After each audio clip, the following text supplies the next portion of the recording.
peserta yang tergabung di pagi hari ini. Sebelum memasuki acara hari ini, perkenankan saya sebagai pembawa acara membacakan susunan acara. Pertama adalah pembukaan dan pembacaan ayat suci Al-Quran.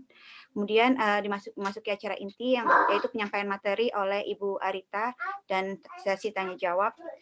Kemudian acara ini akan diakhiri dengan pembacaan doa dan penutup. Memasuki acara yang pertama, marilah kita buka acara kita hari ini dengan kalimatul basmalah bersama-sama. Bismillahirrahmanirrahim. Dan tilawah Al-Quran surat Al-Asr dan At-Takasur ya, dari yang akan dibacakan oleh pada Jasmine, saya persilakan.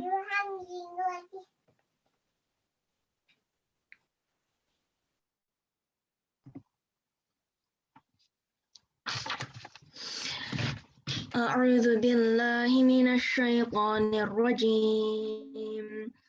Bismillahirrahmanirrahim. Alhaakumut takatsur hatta zurtumul maqabir. Kalla sawfa ta'lamun. Thumma kalla sawfa ta'lamun. Kalla ta'lamuna 'ilmal yaqin. لترون الجحيم ثم لترونها عين اليقين ثم لتسألن يومئذ عن النعيم بسم الله الرحمن الرحيم والعصر إن الإنسان لفي خسر إلا الذين آمنوا وعملوا الصالحات وتواصوا بالحق وتواصوا بالصبر صدق الله العظيم. Sebelum kita menyampaikan kajian ini, tentunya saya harus sampaikan bahwasanya Ali bin Abi Thalib pernah beliau menjelaskan tentang definisi takwa. Artinya dibaca juga. Iya, silakan. At-Takasur, dengan nama Allah yang Maha Pengasih, Maha Penyayang. Bermegah-megahan telah melalaikan kamu sampai kamu masuk ke dalam kubur. Sekali-kali tidak. Kelak kamu akan mengetahui akibat perbuatanmu itu. Kemudian sekali-kali tidak. Kelak kamu akan mengetahui. Sekali-kali tidak. Sekiranya kamu mengetahui dengan pasti, niscaya kamu benar-benar akan melihat neraka Jahim. Kemudian kamu benar-benar akan melihatnya dengan mata kepala sendiri. Kemudian kamu benar-benar akan ditanya pada hari itu tentang kenikmatan yang megah di dunia itu. Megah ya? Oke. Al-Asr. Dengan nama Allah yang Maha Pengasih, Maha Penyayang. Demi masa, sungguh manusia berada dalam kerugian, kecuali orang-orang yang beriman dan mengerjakan kebajikan serta saling menasihati untuk kebenaran dan saling menasihati untuk kesabaran. Jazakillah khairan katsira Jasmine atas pembacaan Al-Qur'annya dan artinya. Semoga Allah menambah keberkahan acara kita pada pagi hari ini dengan dibacakannya ayat-ayat suci Al-Qur'an. Salah satu tantangan yang hampir tidak mungkin dihindari saat ini adalah ketergantungan terhadap internet. Pada masa pandemi ini, intensitas interaksi kita dengan internet tentunya semakin meningkat. Tentu kita paham bahwa internet ibarat pisau bermata dua. Jika dari aspek kesehatan mental, satu sisinya bisa menjadi sahabat, namun di sisi lain berpotensi membawa sesat. Terarah pada yang salah bisa jadi sumber masalah. Bagaimana menyiasatinya? Langsung saja kita masuki acara inti kita pada pagi hari ini. Sebelumnya saya akan membacakan sedikit informasi mengenai narasumber kita, yaitu Bu Arita, namanya Bu Arita Ita Rustiati, SSN MPD, seorang pemerhati tumbuh kembang mental anak dan remaja, lahir di Surabaya pada tanggal 1 Juni. Beliau adalah pembalut luka dari Abidah Khalifah serta Abrisam Lukman, dan supporter terbesar dari tulang rusuknya yaitu Ishak Komarudin. Saat ini kegiatan beliau aktif sebagai penyuluh pada sahabat generasi dan pengajar di Taman Bermain Sekar Bunga. Domisili beliau saat ini tinggal di Cipayung, Depok. Ibu dari calon ahli robotik dan superhero. Iya. Ya, kepada Bu Arita saya persilakan waktu dan tempat. Iya, alhamdulillah. Terima kasih Mbak Lani dan tadi Jasmine atas pembacaan Qurannya. Ya tadi kenapa merujuk pada bermegah-megahan dan waktu. Nah, ternyata yang membuat manusia menjadi bahagia itu adalah bisa memanfaatkan waktunya dengan sangat baik. Ya. Terus hubungannya dengan COVID-19 ini apa gitu ya? Hubungannya dengan mental health ini apa? Jadi karena wabah COVID-19 ini sudah mengubah seluruh tatanan dunia, termasuk juga komunikasi dan kegiatan dalam berkeluarga, maka internet itu menjadi kebutuhan karena semua kegiatan saat ini di remote ya, dikerjakan dari rumah. Baik sekolah, kemudian berniaga, kemudian bekerja, ada beberapa perusahaan yang memang mewajibkan tenaga kerjanya untuk bekerja dari rumah. Dan ternyata bekerja dari rumah itu memiliki tantangan tersendiri, nggak senyaman yang kita rasakan gitu ya. Karena bekerja dari rumah berarti harus membagi fokus dalam satu jasad kita ini, dalam satu badan ini, fokus kita pada banyak tempat. Salah satunya ya bekerja dari rumah, work from home, dan school from home juga gitu. Jadi sekolah juga dari rumah. Dan ternyata tidak semua ibu, tidak semua ayah sanggup untuk mengajarkan anak-anaknya, termasuk saya. Saya berani ngajarin anak orang gitu ya. Saya insya Allah bisa untuk mengajarkan anak orang, tapi saya tidak cukup sabar untuk mengajarkan anak saya sendiri karena saya memiliki banyak keterbatasan, antara lain terlalu banyak harapan yang saya miliki untuk saya tanamkan kepada anak-anak saya. Beda saat saya menjadi guru gitu ya. Nah, tapi ternyata bukan cuma anak-anak aja yang butuh beradaptasi dengan lingkungan baru ini, tapi orang tua ternyata butuh tenaga ekstra. Ya tadi seperti menjadi guru, kemudian ayah juga harus standby di rumah, tapi harus bekerja juga. Sedangkan anak-anak melihat ayahnya secara fisik ada di rumah, tapi kenapa nggak main sama saya? Ya itu jadi sebuah masalah juga. Atau ibu-ibu yang bekerja secara fisik ada di rumah, tapi kenapa nggak main sama saya? Kenapa sibuk sendiri gitu ya? Maka semuanya harus diubah dan memang COVID-19 ini mengubah hampir seluruh tatanan kegiatan yang ada di dunia ini. Maka karena kerjaannya di remote, koneksi internet menjadi ya karena kerjaannya di remote, maka koneksi internet menjadi sebuah kepentingan, gitu ya. Next, boleh slide-nya. Ini ada slide yang sahabat generasi miliki. Ya, boleh next slide-nya, Ibu. Ya, jadi ini tadi sudah saya sampaikan bahwa berubah ya, tatanan dunianya berubah gitu ya. Kemudian memang semua pekerjaan di remote, dikerjakan dari rumah. Dan ayah bekerja dari rumah, ibu bekerja dari rumah, anak-anak bersekolah dan berkegiatan dari rumah. Nah, kemudian boleh selanjutnya Ibu, next. Ya, jadi seluruh anggota harus punya dan bisa beradaptasi terbiasa dengan keadaan yang baru. Jadi rules yang kemarin sudah dibuat saat masa-masa normal itu tidak bisa diterapkan atau hanya sedikit sekali yang bisa diterapkan pada saat pandemi ini. Ya, boleh next Ibu. Ya, jadi semuanya berkegiatan secara remote, semuanya di kegiatan-kegiatan itu dikerjakan dari rumah gitu ya. Dan tantangannya banyak. Sedang asik bekerja gitu, kemudian anak lapar, minta makan. Atau sedang asik bekerja, kemudian kalau masih punya anak-anak kecil tiba-tiba mereka pup dan itu harus diselesaikan, memakan waktu, memakan emosi. Dan akhirnya semua kegiatan ini bekerja dari rumah, kemudian seminar online, belajar dari rumah itu sangat-sangat menguras emosi baik dari orang tua maupun anak-anak. Sehingga mental health-nya terganggu gitu ya. Boleh next Ibu?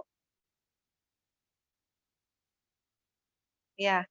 Jadi kesehatan mental itu sangat diperlukan pada masa pandemi ini. Bukan hanya karena kekhawatiran kita, kekhawatiran manusia saat ini, tapi kekhawatiran kita juga anak-anak kita terpapar internet yang sangat luar biasa. Dan jangan salah, paparan internet ini dapat mempengaruhi kesehatan mental mereka juga. Boleh selanjutnya? Ya. Nah, dari tadi saya ngomongin kesehatan mental, kesehatan mental. Apa sih kesehatan mental ya? Bisa dilihat pada screen saat ini. Di situ dari WHO ada tentang mental health, yaitu salah satunya adalah kemampuan untuk menghandle ya, kemampuan untuk menyikapi masalah-masalah yang ada, kemudian mengetahui kadar diri itu, oh saya bisa melakukan ini, oh saya tidak bisa melakukan itu. Dan itu akan terganggu nanti saat terlalu sering paparan internet masuk pada otak kita maupun otak anak-anak kita. Selanjutnya Ibu. Ya, selanjutnya boleh? Ya, jadi di sini juga masih dari WHO, depresi ini dimulai 50%-nya bukan dimulai ya, maksudnya 50% depresi ini justru ada pada anak-anak usia remaja. Selanjutnya boleh? Kenapa sih anak-anak remaja, anak-anak kecil? Karena mereka pada dasarnya harus melakukan aktivitas, harus banyak melakukan aktivitas di luar ruangan. Tapi kan saat ini keluar ruangan, keluar rumah takut ya, khawatir, tidak sebebas dulu. Maka ternyata membatasi diri seperti itu oleh orang tua itu mengakibatkan anaknya akhirnya jadi mencari sumber kebahagiaan lain lah bisa dibilang gitu ya, mencari hiburan lain. Boleh selanjutnya Ibu? Ya, jadi pada dasarnya bekerja secara remote ini sebetulnya membutuhkan sangat banyak koneksi internet. Kemudian internet juga seperti dua sisi koin ya, ada kemaslahatannya tapi tidak banyak, tidak sedikit juga kemudorotannya. Jadi bagaimana caranya agar kita bisa menyikapi penggunaan internet ini dengan baik ya, dan ya itu pada waktu bersamaan ada kebaikannya, ada keburukan juga. Jadi what should we do? Apa yang harus kita lakukan gitu ya? Yang harus kita lakukan adalah, nah mungkin ini akan dicatat. Bukan dilarang sama sekali, tapi dibatasi, diberikan batasan. Boleh di next Ibu? Ya dibuat batasan. Jadi tidak bisa memang melarang anak sama sekali tidak menggunakan internet. Mungkin saat kondisi normal kemarin itu bisa kita menggunakan internet dalam aturan-aturan tertentu, hari libur saja atau dalam satu hari maksimal 2 jam dan sebagainya. Tapi kalau saat ini sudah tidak bisa. Karena aktivitas mereka itu memang sudah menggunakan internet dan waktu mereka untuk menggunakan internet itu sudah sangat banyak. Maka yang harus diberikan batasan adalah seluruh anggota keluarga dan disepakati oleh seluruh anggota keluarga. Nah, sebelum memulai batasan berkegiatan, orang tua harus menyadari dampak tingginya paparan internet bagi anak. Kenapa sih anak itu harus diberikan batasan? Kenapa nggak dibebaskan saja? Karena otak anak saat ini bagaikan spons ya. Spons itu kan kalau kondisi kering, kemudian kita siram sedikit air atau kita taruh di air, itu kan dia akan sangat mengembang dengan sangat besarnya gitu ya.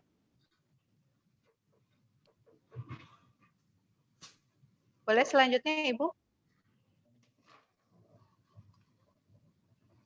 Ya, jadi disadari atau tidak, disengaja atau tidak, anak-anak kita akan menyerap hal-hal yang ada pada internet gitu ya, hal-hal yang ada pada media sosial yang mereka mainkan. Dan ternyata akan membentuk perpustakaan negatif dalam otak mereka yang seperti spons tadi. Ya, ini ada apa namanya nih, runutannya. Jadi, paparan internet yang tinggi membuat fokus menurun. Fokus yang menurun akhirnya menyulitkan penyerapan pada pelajaran. Jadi kalau anak-anak diajari susah, kemudian kalau dikasih tahu agak ngeyel, maka harus dicek. Fokusnya berarti menurun. Kalau fokusnya menurun, biasanya ada sebab musababnya ini ya. Kebanyakan nonton, screen time-nya terlalu banyak, itu terlalu banyak menggunakan gadget. Nah, kembali lagi, kalau anak sudah sulit menyerap pelajaran, biasanya yang mengajarkan dan yang diajarkan itu emosinya akan meledak. Ya, emosinya akan meninggi. Jadi ada ledakan-ledakan emosi pada anak dan juga pada pengajar. Kalau di rumah mungkin kepada ibu, karena ibu akan lebih banyak mengajarkan anak. Jadi dua-duanya memiliki emosi yang meledak-ledak. Yang satu sudah capek, ngajarin kok anak nggak ngerti-ngerti. Yang satu sudah capek, saya belajar, kok nggak bisa-bisa gitu. Boleh selanjutnya Ibu? Nah, akhirnya kedua belah pihak, baik orang tua maupun anak-anak, mencari pelarian. Tapi karena tidak bisa kemana-mana, nggak bisa lari kemana-mana, maka masing-masing menggunakan gadget mereka untuk menjadikan internet sebagai pelarian. Anak-anak bermain medsos, atau menonton YouTube misalnya, atau orang tua akhirnya membuka aplikasi-aplikasi movie yang berbayar dan sebagainya. Boleh next? Maka yang harus orang tua buat adalah komitmen terhadap batasan. Ya, apa saja yang harus dibatasi dan komitmen apa saja yang harus dibuat. Ya, boleh Ibu?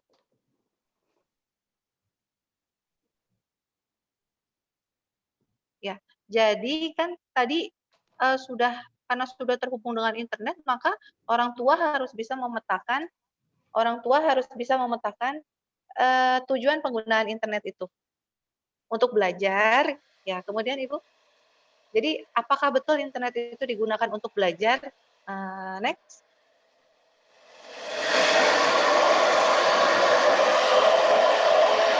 Next, Ibu. Ya, ataukah jangan-jangan internetnya digunakan untuk bermain, tapi anak membuat laporan kepada orang tua atau melaporkan dirinya, saya masih belajar ini, gitu ya. Padahal sedang mungkin membuka aplikasi-aplikasi lain atau mungkin membuka game online dan sebagainya. Next, Ibu. Atau bahkan jangan-jangan diam-diam anak-anak sedang menonton channel YouTube favorit mereka gitu ya, tapi suaranya dibuat silent gitu agar tidak terdengar oleh orang tua, kemudian agar orang tua masih berpikiran, oh anak saya masih aman nih, masih belajar gitu ya. Jadi orang tua pada dasarnya harus tahu tujuan penggunaan internet anak itu untuk apa. Kita fokusnya ke anak karena yang akan dibangun kesehatan jiwa anak dan kesehatan jiwa orang tua. Bagaimana kalau tidak tahu?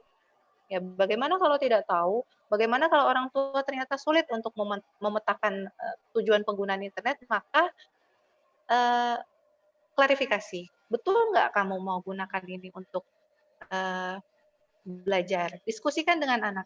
Kemudian tanya kebutuhan mereka. Ya, kebutuhan mereka dalam menggunakan internet, memegang gadgetnya itu berapa lama? Dari situ setelah didiskusikan kemudian mendapatkan hasil, akhirnya bisa dipetakan dengan baik. Jadi nggak boleh karena orang tua memiliki kekhawatiran kemudian, oh ya udah deh dibatasin aja deh belajarnya 2 jam. Ternyata tidak cukup belajar 2 jam untuk anak-anak ya. Next. Nah, maka selain tadi memetakan tujuannya, apa saja lagi yang harus dibatasi? Next, Ibu. Ya, kemudian tetapkan waktu dan berikan konsekuensi. Setelah dipetakan tujuannya, oke tujuannya untuk belajar. Dari jam berapa kamu butuh belajar? Misalkan dari jam 8 pagi sampai jam 12 pagi. Dari jam 8 pagi sampai jam 12 pagi, berapa menit waktu yang dibutuhkan untuk beristirahat? Gitu ya. Kemudian itu untuk anak, untuk orang tua ada waktu yang dikhususkan untuk bekerja misalnya. Dari bekerja secara online di rumah membutuhkan waktu berapa jam? Dari pukul berapa hingga pukul berapa? Kemudian kegiatan rutin, mungkin ada les tambahan atau ada mungkin les komputer, membuat coding dan sebagainya, itu kan akan full menggunakan gadget.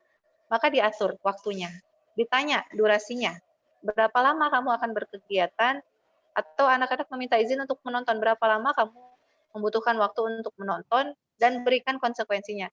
Lagi-lagi saya ingatkan pada orang tua untuk membuat kesepakatan-kesepakatan ini yang betul disepakati gitu. Jadi bukan cuma orang tua memberikan batasan sesuai dengan kemauan orang tua, tapi sudah disepakati waktu dan konsekuensinya bersamaan dengan seluruh anggota keluarga.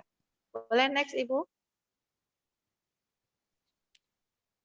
Ya, tadi seperti yang sudah saya contohkan ya, ayah bekerja dari pukul 9 hingga pukul 12, kemudian istirahat 60 menit, melanjutkan pekerjaannya pada pukul 13 hingga pukul 17. Jadi, dari pukul 9 hingga pukul 12, ayah tidak bisa diganggu. Ayah tidak bisa diganggu, karena ayah harus fokus, atau ibu harus fokus bekerja. Nanti setelah pukul 12 akan ada waktunya jeda untuk beristirahat selama 60 menit. Jadi kalau anak-anak dalam 60 menit itu mau bermanja, silahkan. Karena sudah dibuat kesepakatannya yang jelas. Ya, dalam waktu tersebut tidak bisa ini sebagai contoh aja ya, dalam waktu tersebut tidak bisa diganggu misalnya, tidak bisa diajak bicara, tidak bisa diajak untuk main game bareng dan sebagainya. Next, Ibu. Nah, kemudian setelah tadi durasinya, sudah konsekuensinya, sudah dipetakan tujuannya, kemudian apalagi yang harus dibatasi? Next, menemukan me time. Nah, ini yang sangat penting gitu ya. Masing-masing anggota keluarga harus memiliki me time atau waktu sendiri untuk membahagiakan dirinya sendiri. Kalau saya biasanya yang saya gunakan me time saya itu untuk membaca buku. Jadi saat Umi pegang buku, maka anak-anak tidak boleh mengganggu. Karena Umi cuma butuh misalnya 60 sampai 120 menit, 1 sampai 2 jam untuk membaca buku atau di malam hari. Jadi me time ini penting dan harus membahagiakan. Bukan hanya untuk orang tua tapi anak. Misal anak membutuhkan me time. Me time-nya apa? Pergi ke kafe untuk makan ice cream misalnya. Untuk minum es coklat atau apa gitu ya yang membuat mereka bahagia. Atau aku pengen masak mie instan sendiri atau aku pengen bikin makanan sendiri. Kalau itu membahagiakan, maka berikanlah waktu. Boleh, jangan sama sekali, pokoknya karena sudah berkeluarga maka harus semua kegiatan dilakukan bersama-sama. Nggak bisa, kita manusia. Jadi kita harus kembalikan pada kodrat kita, pada fitrah kita, kita manusia. Dan bahagia kita dengan bahagia anak kita belum tentu sama. Anak kita bahagianya misalnya dengan bermain bersama teman-temannya.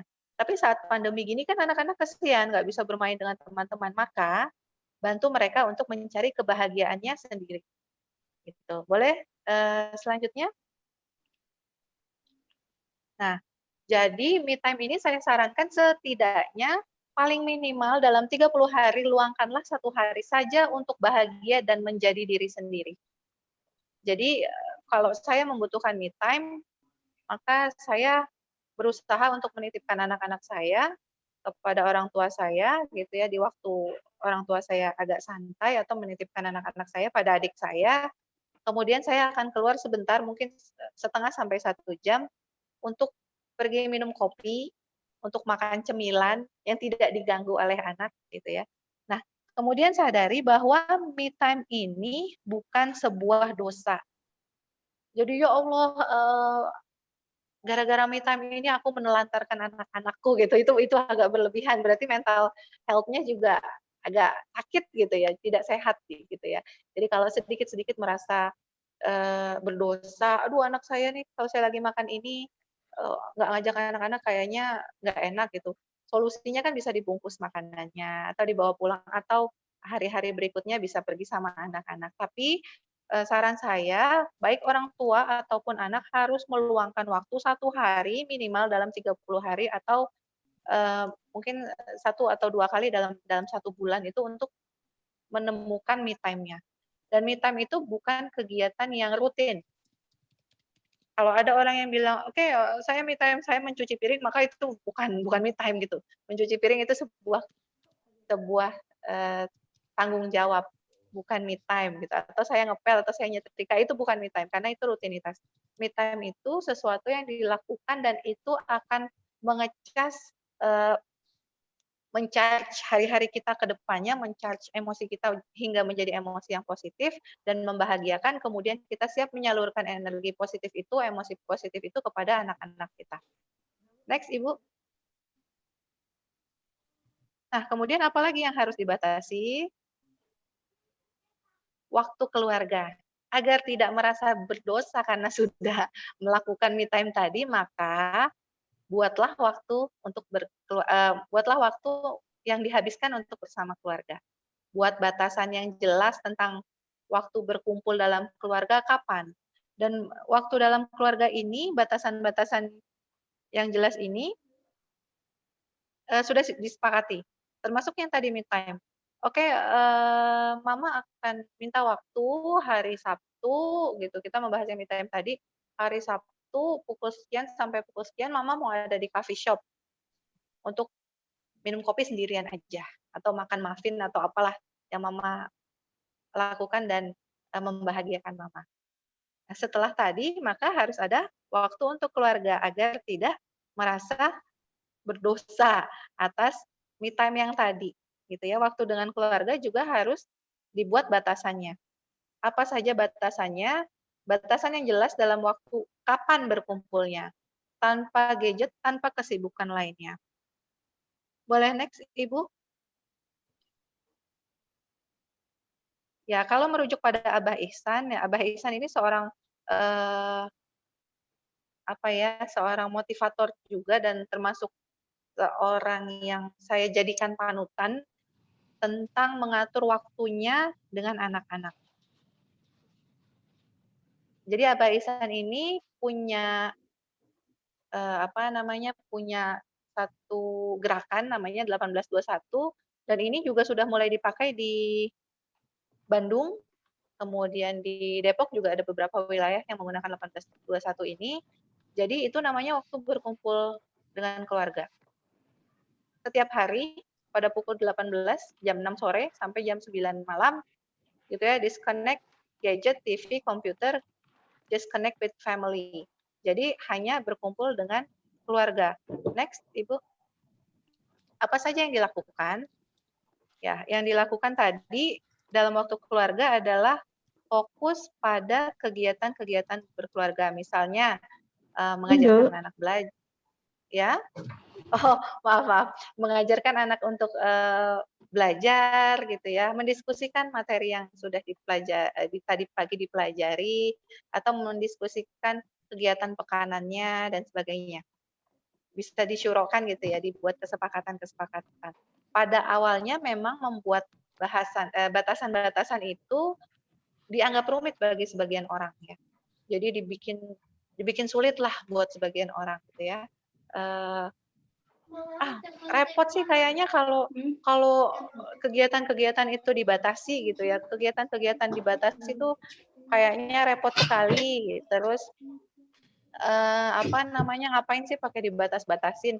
Apa urusannya sih dengan ketenangan jiwa gitu ya? Apa urusannya dengan kesehatan jiwa gitu ya? Ternyata mengatur waktu Anda, mengatur waktu keluarga Anda, mengatur waktu anak-anak Anda, itu akan sangat membantu Anda dalam mengatur dan mengelola emosi. Tidak terburu-buru, kemudian anak bisa berkegiatan dengan santai, tidak selalu harus segera, dan sebagainya ya. Jadi banyak justru aturan itu akan memudahkan kita orang tua untuk mencapai kesehatan jiwa gitu ya, untuk membantu anak-anak kita untuk menjadi nyaman dengan kita, membantu kita menjadi nyaman dengan anak-anak kita.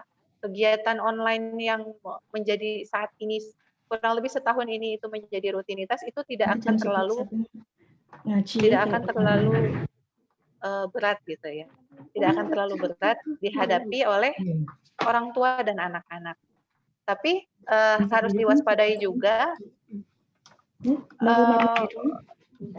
rumah tangga kita jangan sampai tanpa aturan.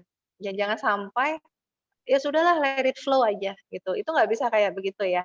Karena kelak kita akan dimintai pertanggungjawaban atas apa yang kita ajarkan kepada anak-anak, atas apa yang kita tinggalkan kepada anak-anak, bagaimana kita mengelola anak-anak kita, bagaimana akhirnya mereka tumbuh dewasa menjadi pemimpin-pemimpin yang baik, pasti atas kesadaran dan kesehatan jiwa mereka gitu ya, kesehatan mental mereka. Jadi jangan sampai nanti nih kita punya semboyan ya udah let it flow aja lah, biarin aja lah anak kita dikasih gadget setiap hari. Toh mereka baik-baik saja, tapi ternyata tidak baik. Yang kembali tadi seperti spons tadi, anak akan menyerap dengan tanpa sadar, mereka akan mengimitasi apa yang mereka lihat, dan kalau itu menjadi rutinitas, maka itu akan menjadi karakter mereka. Dan kita kan nggak mau ya anak kita memiliki karakter yang ajaib lah, ajaib seperti anak-anak saat ini gitu yang luar biasa. Ya begitulah luar biasa canggihnya mereka.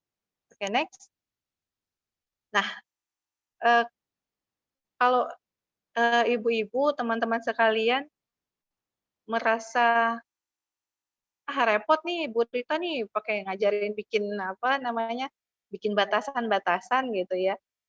Kalau ibu-ibu menelisik kembali dalam Islam, itu sebetulnya kita setiap hari diatur. Dan justru dengan keteraturan kita, dengan batasan-batasan yang Allah berikan kepada kita, justru kita menjadi tenang. Ya, tanpa disadari itu akan seperti itu.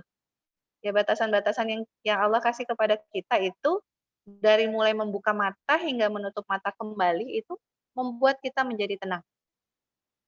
Ada waktu untuk beristirahat, ada waktu untuk bekerja, ada waktu untuk menyenangkan diri, ada waktu untuk beribadah, ada waktu untuk bermuamalah, ada waktu untuk berkegiatan sosial dan sebagainya. Justru dengan keteraturan itu, maka hidup kita menjadi tenang. Justru Islam turun untuk memberikan aturan-aturan yang tanpa kita sadari ternyata itu membatasi kita. Tapi kita terima dengan mudah. Karena apa? Karena batasan-batasan tadi jelas, gitu ya. Coba bisa dibayangkan kalau anak dikasih gadget, dikasih internet, oke, silakanlah kamu mau main gitu dari pagi sampai malam gitu kan. Maka yang akan terganggu adalah pola makannya terganggu, kemudian pola istirahatnya terganggu, pola belajarnya terganggu. Itu baru dari satu aspek, membiarkan anak menggunakan gadget terlalu lama. Gitu ya. Kalau saya menilai pada anak saya pribadi, anak pertama saya, saat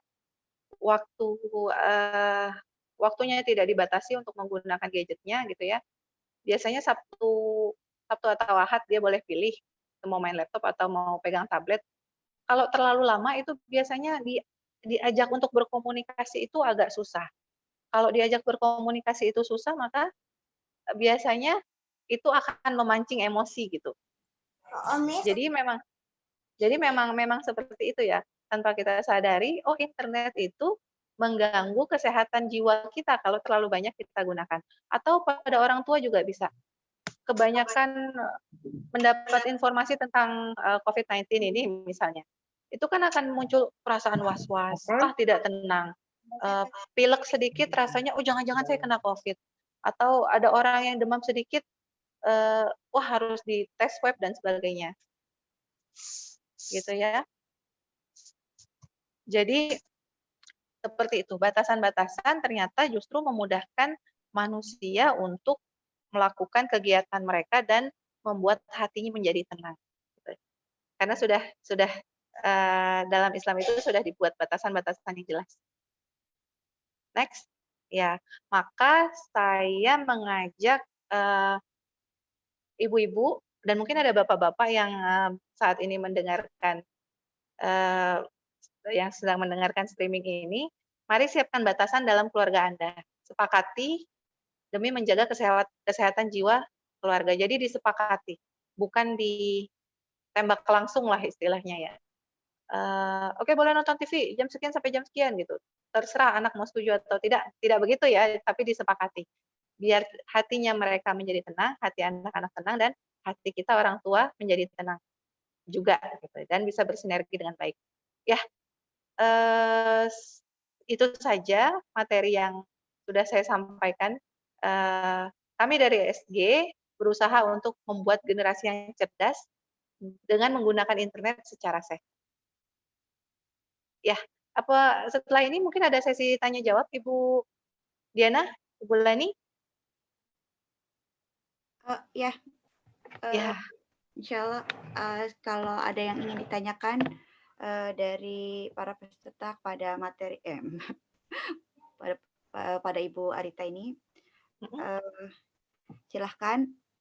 Tadi menarik sekali ya apa topik yang sudah dibahas tadi ya mengenai paparan internet yang mungkin disadari atau tidak gitu sudah cukup dalam jumlah besar yang kita lakukan sehari-hari ini, karena apalagi selama pandemi semuanya online, semuanya remote itu ya Bu ya.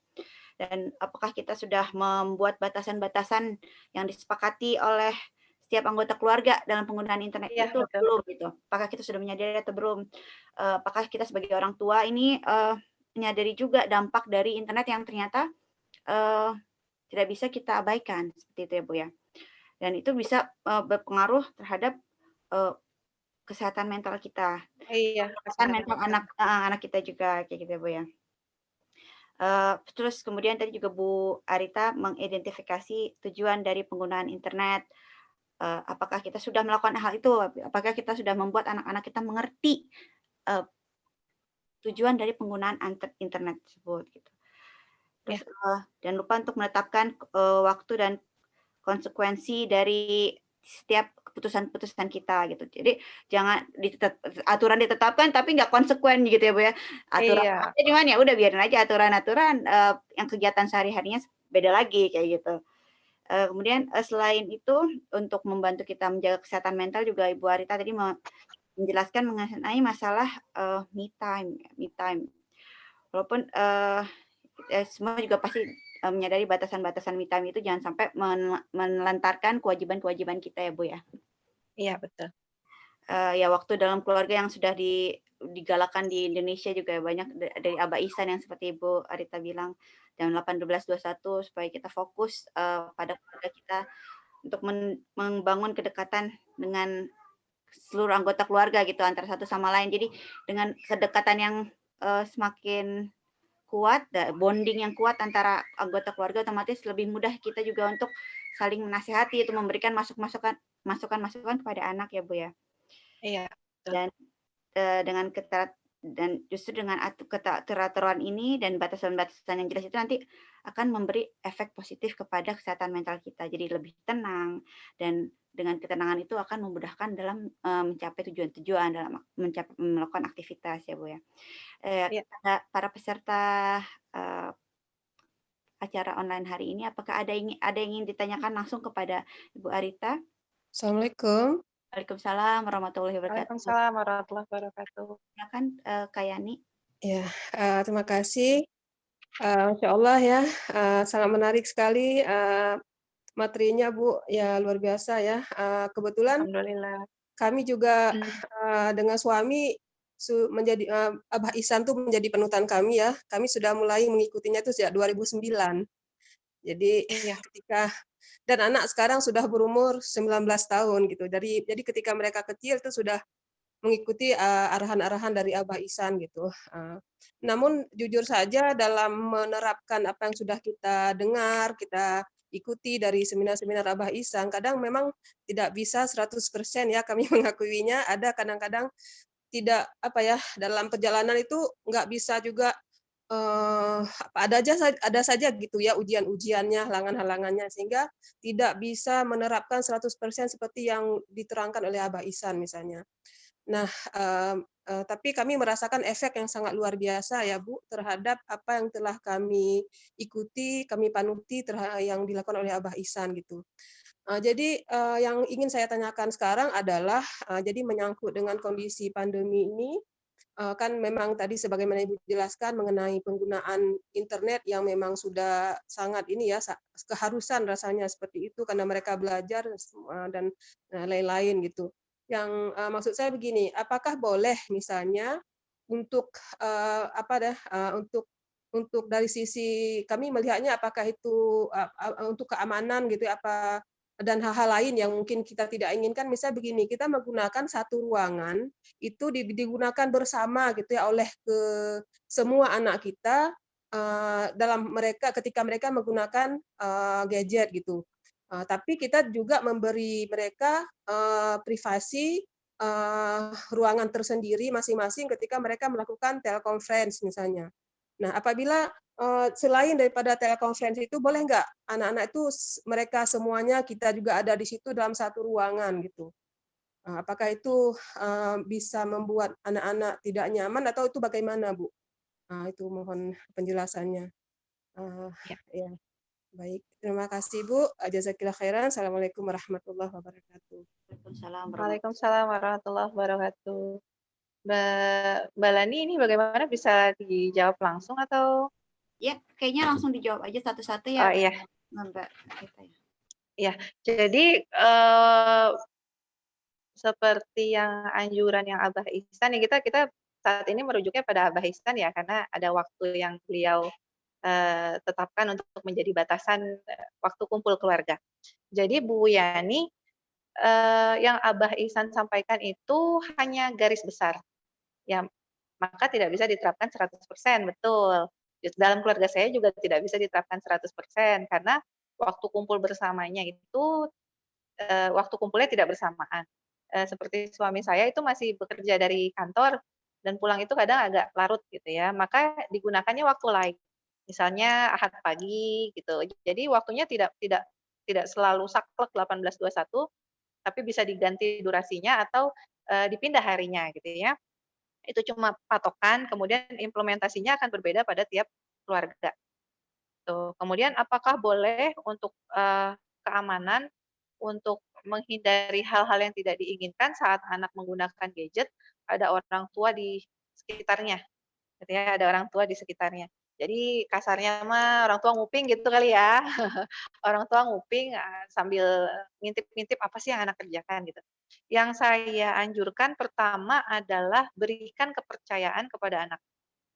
Saat anak diberikan kepercayaan, kemudian disampaikan jika misalnya contohnya begini, kalau anak saya masih kecil ya, jadi yang saya terapkan seperti ini.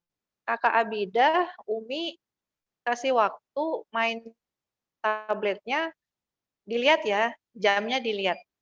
Jadi itu sudah harus ada patokan yang pasti. Dilihat jamnya, 7.20 dikembalikan ya tabletnya. Tabletnya kita dikembalikan pada Umi tabletnya. Kalau tidak, Umi ambil. Nah, aturan seperti itu memang nggak bisa sekali langsung anak taati gitu. Pasti akan ada miss-nya dulu gitu ya. Nanti dia lewat, entah dia belum bisa baca jam, entah terlalu asik. Tapi setelah diberikan kepercayaan, Umi percaya loh, Abida bisa, kakak bisa mengembalikan tablet pada waktu yang sudah kita sepakati. Kurang atau tidak? Jadi pertamanya saya berikan penawaran dulu. Jam 7.20, cukup atau tidak buat kakak?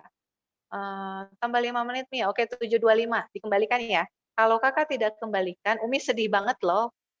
Berarti anak Umi tidak bisa dipercaya. Itu untuk anak-anak kecil ya. Jadi kepercayaan itu ditanamkan sejak mereka kecil. Jadi mereka tidak akan menyembunyikan hal-hal yang menurut mereka, oke nanti kalau orang tua saya tahu, orang tua pasti marah. Ya gitu, jadi berikan kepercayaan. Setelah diberikan kepercayaan, insya Allah, ini kan manusia ya, yang sedang kita bicarakan ini manusia gitu ya. Dengan diberikan kepercayaan, maka anak itu akan tumbuh rasa percaya dirinya. Oh, alhamdulillah ternyata orang tua saya percaya ya saya pegang gadget. Ya. Oh, saya dipinjamkan gadget. Saya boleh telekonferensi gitu. Maka kalau sudah diberikan kepercayaan, jangan dihancurkan dengan istilah anak sekarang, saya nggak tahu kalau di UK pakai istilah ini juga atau enggak ya, kepo-kepo ya. Jadi orang tua jangan sampai kepo sendiri gitu. Oke kan udah diberikan kepercayaan, terus kenapa masih ngintip-ngintip? Dengan alasan untuk menghindari hal-hal yang tidak diinginkan. Kalau sudah diberi kepercayaan, maka insya Allah anak-anak karena fitrah mereka adalah lurus, ya mereka tidak akan sanggup untuk menipu kita lah gitu ya. Jadi gitu Bu Yani. Kalau sesekali boleh, tapi kalau setiap anak telekonferensi dan kita berusaha berada dalam satu tempat dengan mereka, maka anak-anak akan curiga, ih katanya aku dipercaya ya, ternyata orang tua aku nggak percaya ya, gimana sih gitu. Mereka akan kebingungan sendiri. Jadi setelah diberikan kepercayaan, maka izinkan mereka untuk melakukan yang mereka butuhkan. Selama, ada catatannya, selama bukan sebuah dosa atau kezaliman, maka berikan mereka pemakluman gitu. Jadi boleh aja telekonferensi, iya, mama percaya nggak usah di loudspeaker lah ya, gitu. Mama nggak perlu denger lah, gitu ya. Berikan mereka kepercayaan. Insya Allah dengan memberikan mereka kepercayaan, mereka yang akan malu kalau kepercayaannya itu disalahgunakan. Kurang lebih begitu ya Ibu. Kalau sesekali boleh lah, kalau sesekali boleh, tapi kalau setiap menggunakan gadget kemudian kita ada di sekitaran mereka tuh kita jadi kayak mata-mata gitu, ini anak buka apa ya, ini anak lagi ngapain, main game apa, teman-temannya siapa aja gitu ya. Nanti anak justru akan curiga dan mereka akan kecewa.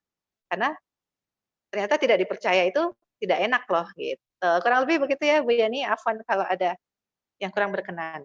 Boleh Mbak Lani selanjutnya? Ya, jazakillah khairan Bu Arita. Menarik sekali ya. Jadi tapi saya timbul pertanyaan berikutnya, jadi gimana caranya kalau misalnya kepercayaan itu sudah diberikan, tapi untuk ya berarti kalau misalnya untuk ngeceknya itu gimana gitu. Jadi tapi kan mereka ada mungkin mereka masih belum ngerti gitu. Ternyata ini bisa memberikan dampak negatif gitu dengan dia. Tapi mereka pikir ini termasuk dalam koridor yang diberikan awalnya kayak gitu, masuk dalam koridor batasan-batasan yang sudah kita berikan, tapi ternyata itu tidak gitu. Jadi karena kita tidak tahu kan, jadi kita tidak bisa mengevaluasi itu gitu loh, mengevaluasi kegiatan apa yang mereka lihat di internet itu. Jadi kalau saya belum bisa. Saya sendiri gitu yang saya alhamdulillah masih kecil juga ya, 8 tahun. Tapi ya itu masih apa yang mereka lihat saya pasti tahu gitu, apa yang mereka tonton saya pasti tahu. Jadi belum bisa saya memberikan kepercayaan mereka nyari sendiri apa yang mereka pengen lihat kayak gitu. Tapi saya harus saya tahu dulu isinya, baru mereka bisa melihat seperti itu. Ya, jadi pengecekannya gitu gimana gitu ya Mbak Lani ya maksudnya ya? Pengecekannya gimana? Ya itu mereka taunya itu boleh dilihat atau enggak gitu. Digunakannya alat-alat tersebut sesuai dengan usianya gitu. Kalau seperti anak saya, maka yang diberikan itu ya YouTube Kids. Insya Allah di dalam YouTube Kids itu kan sudah difilter. Kemudian bagaimana cara mengeceknya kembali setelah anak saya menonton, maka saya tanya, isinya apa? Tadi Kakak nonton ya? Nah ini sedikit tips untuk orang tua, jika ingin membicarakan hal-hal yang serius, maka jangan dalam kondisi serius, jangan dalam mimik yang serius.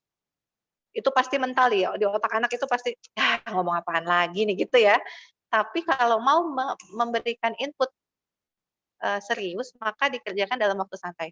Kalau bisa dikerjakan tanpa anak sadari, itu sedang memasukkan input positif. Misalnya, anaknya lagi asik nonton nonton YouTube lah taruh ya. Lagi nonton YouTube, kemudian orang tuanya mau tahu isinya apa.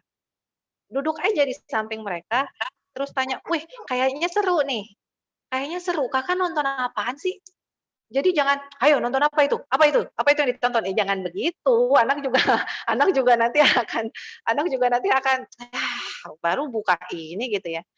Nah, jadi ditanggapi dengan direspon dengan santai dulu, ajak mereka bermain gitu ya. Wah, kayaknya kedengarannya nih, kalau saya gitu suka suka kepo juga sih, betul ya. Tapi saya usahakan dengan cara yang agak lebih santai lah gitu, bersiasat, saya pandai bersiasat kalau saya bilang ke anak saya tuh ya. Jadi saat dia nonton, kalau saya sudah, terlalu ingin tahu apa yang dikerjakan, maka saya akan ajak ngobrol gitu, "Wah, kedengarannya enak tuh, Kak. Lagi nonton apa sih?" Gitu kan. "Wih, nonton ini loh, Mi, ada cerita tentang ini," gitu ya. Mereka akan menceritakan dengan baik dan tentu sesuai dengan usianya. Jadi saya nggak membiarkan anak saya, oke diberi kepercayaan kemudian dibebaskan buka aplikasi apa aja, tidak gitu. Jadi sesuai usianya. Saat usia masih di bawah 12 tahun, maka ya yang digunakan ya YouTube Kids. Di YouTube Kids aja ada aturan-aturannya, sekian tahun sampai sekian tahun, sekian tahun sampai sekian tahun. Jadi, kalau nggak salah 5 sampai 7, kemudian 8 sampai 12. Maka dari aplikasi tersebut difilter. Ya kan sudah diberikan kepercayaan, kemudian difilter apa yang mereka gunakan, kemudian kasih durasinya. Jadi mereka dalam waktu yang singkat, dalam 30 menit ya insya Allah nggak bakal sanggup untuk buka yang aneh-aneh lah, waktunya aja nggak cukup gitu kan. Jadi akan seperti itu. Jadi pertama yang ditanamkan kepercayaan. Oke nih udah dikasih, YouTube Kids ya, nggak buka yang lain. Eee, jadi dalam 30 menit itu mereka akan berpacu dengan waktu, menonton dan memuaskan diri mereka untuk menonton dengan hal-hal yang nggak sampai ke luar pikiran mereka gitu. Anak saya pribadi, mmm, aplikasi yang saat ini boleh digunakan adalah YouTube Kids dan Disney Star ya kalau nggak salah, itu baru baru sekitar 2 mingguan ini. Kemudian, anak-anak saya tidak bermain game online. Jadi game boleh di-download, nanti diceritakan isi gamenya apa, atau Umi yang sudah harus mencoba itu game, kemudian saat bermain game, maka semua koneksi internet dimatikan. Jadi gamenya bisa dimainkan offline gitu, nggak game online. Ya kalau anak-anak kecil masih enak diatur, maka diatur dari kecil. Kalau udah gede gitu tiba-tiba sudah besar terus kita mau mengatur tuh ya agak susah ya. Kayak mengukir di atas batu, kalau saat kecil kan enak banget dipahatnya, lembut, mudah ya, bukan lembut sih, dipahatnya mudah gitu. Tapi kalau mengukir di atas air, ya setengah mati, nggak bisa gitu ya, mesti jadi air es dulu, jadi es batu dulu, baru bisa diukir. Jadi kurang lebih itu.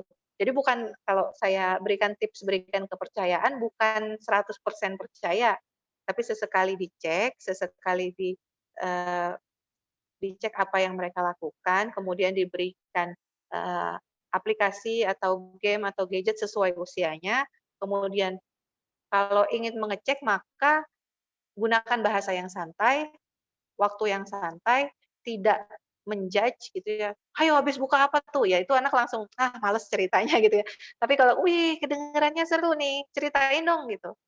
Atau kalau dengar anak-anak bersenandung tuh, "Wih lagu apa tuh? Kayaknya nggak pernah denger ini," atau kalau anak-anak sudah terkontaminasi gitu ya, "Wah kayaknya Umi tahu ini dari aplikasi ini nih, kayaknya nggak bagus deh kamu kalau main aplikasi ini," dan sebagainya gitu. Jadi tetap tetap ada kepercayaan dan kepercayaan itu yang paling besar, yang ditanamkan pada diri mereka. Kurang lebih gitu Mbak Lani ya. Wah, Semoga bisa agak jelas.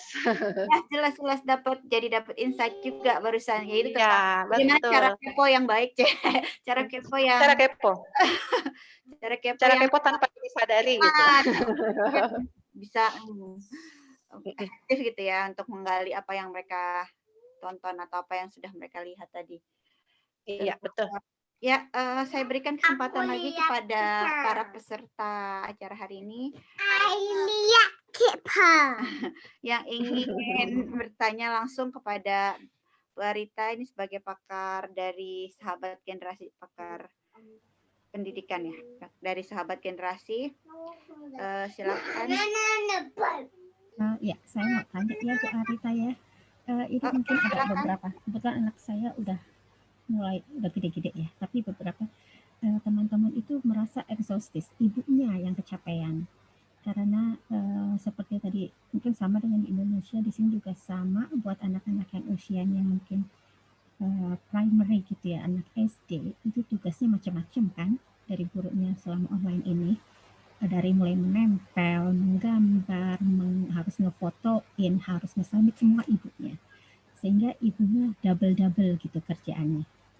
Ya selain ngurusin rumah, ngurusin anak dan sebagainya itu ya. Mungkin tips me time dari Bu Arita bisa mulai dipraktekkan, tetapi bagaimanapun juga dengan keadaan rumah kayak gitu, itu kayaknya kalau saya perhatikan sekarang tuh sama-sama exhausted, anaknya juga kecapean sebetulnya karena mereka pada dasarnya seringnya ya kayak tadi keluar gitu ya, main, ketemu teman, ngobrol gitu yang sudah gede chat, tapi sekarang mereka terus saja depan komputer. Itu untuk anak yang usianya agak besar, sementara yang kecil pun sama, mereka seharusnya kan juga tidak bisa diminta duduk diam depan sampai 15 menit, bisa diam duduk baik depan komputer 15 menit itu udah bagus banget kan kalau untuk anak-anak 7 tahun, 6 tahun gitu ya. Pasti mereka lompat sana lompat sini. Dan itu untuk membuat anak ini bisa duduk manis depan komputer, dengerin gurunya itu ngomong di Zoom, itu udah tenaga lagi dari ibunya. Nanti sehingga mungkin untuk mencari me time-nya pun susah banget gitu kali ya. Nah, ini mungkin ada gimana waktu pandemi, bukan waktu kita lockdown pertama itu kayak saya perhatikan juga maksudnya itu oke gitu 3 bulan pertama, tapi sekarang mereka udah mulai sampai peak, udah mulai kayaknya udah capek banget begitu ya. Sementara untuk mencari sesuatu keluar juga memang dilarang keluar gitu. Jadinya gimana, ada tips lain selain untuk mengakalinya gitu Bu ya? Memang peraturan segala macam bisa, tapi sekali lagi pakai me time juga bisa, tapi sekali lagi untuk me time harus ada yang jagain. Sementara siapa lagi, kita semua di rumah kayaknya sama-sama udah mulai exhausted ini Bu. Ini mungkin apa pernah dapat masalah seperti itu, terus gimana tipsnya selain mengakal-akalinya gitu loh Bu, Bu Arita ya, untuk orang tua juga yang kayaknya udah mulai kecapean ini. Ya, jadi mengakali gitu tadi ya Mbak Leni ya. Ya. Tadi pertanyaannya Mbak Diana tadi ya gimana caranya menghadapi situasi yang udah jenuh banget gitu dari orang tua yang menghadapi pandemi dengan lockdown yang berkali-kali, yang di Inggris ini udah yang ketiga ya. Jadi anak-anak dikirim ke rumah, jadi nggak boleh sekolah sama sekali, harus di rumah, semua belajar dari rumah. Terus ya keluar rumah juga dibatasi sekali gitu kan, nggak boleh, toko-toko tutup. Itu jadi untuk beberapa orang ya, untuk banyak orang, untuk mayoritas orang hal tersebut sangat menimbulkan tingkat stres yang cukup tinggi gitu. ya. Jadi apakah time itu kayak gimana? Sedangkan kami di sini ya. gitu kan, nggak ada tempat buat nitipin. Sedangkan ini lagi lockdown juga, nggak boleh keluar bubble. Istilahnya bubble tuh kelompok rumah keluarga yang tinggal dalam satu rumah itu, atau yang pokoknya nggak boleh di luar itu, nggak boleh kita naruh anak di tempat lain tuh nggak boleh gitu. Jadi semuanya harus kita lagi orang di rumah-rumah itu aja gitu. Sedangkan ya ini udah hampir sebulan ya. Kita di Inggris ini lagi dalam keadaan lockdown yang ketiga itu. Kondisi. Ya, untuk menghadapi rasa jenuh itu Bu, Bu Arita, silakan.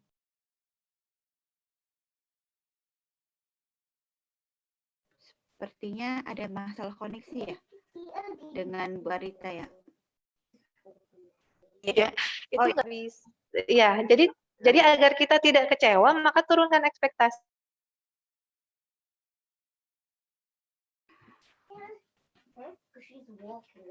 Di sini terdengar putus-putus Bu Arita, oh mati. Ya, keputus ya tadi ya. Iya tadi sempat terputus. Iya. Boleh diulang? Oh iya, saya ulangi lagi ya, jadi agar tidak kecewa dan tidak menimbulkan rasa lelah yang berkepanjangan, maka turunkan ekspektasi. Di dunia ini, di semua bagian dunia, tidak ada anak kecil yang sanggup duduk 15 menit diem manis gitu. Kalau memang itu terjadi berarti harus dicek ke dokter. Ada sesuatu pada anaknya gitu, atau kakinya sakit, atau badannya sakit, kalau mereka bisa duduk dengan diam.